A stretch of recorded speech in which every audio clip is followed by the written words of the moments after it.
আমি এখানে বানাবো পাটিসাপটা পিঠে। তার জন্য আমি দেখো মাখিয়ে নিয়েছি।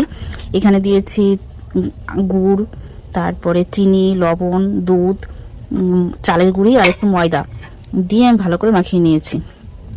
আর নারকেল আছে এর ভিতরে, যে আর পুর করা আছে, নারকেল দিয়ে পুর করা আছে। আর এদিকে আমি ছানা নিয়েছি, ছানা দিয়ে বানাবো।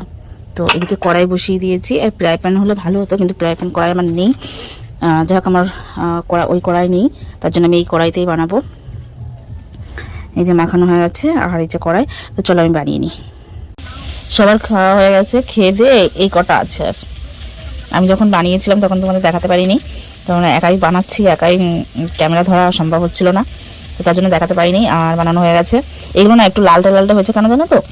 আমি গুড় দিয়ে বানিয়েছি, তার জন্য একটু লালটে লালটে হয়েছে। তো যাই হোক, খাওয়া দাওয়া হয়ে গেছে সবারই। আর এই কটা আছে। কেমন হয়েছে পিঠেগুলো জানিও। আর এর মধ্যে ছানা দেওয়া আছে, নারকেল দেওয়া আছে, পুর দেওয়া আছে। মানে ছানা দিয়ে নারকেল দিয়ে পুর করা আছে, সেটা এর ভিতরে দেওয়া আছে। আর দুধ দিয়ে, চিনি দিয়ে, লবণ দিয়ে মাখানো হয়েছিল।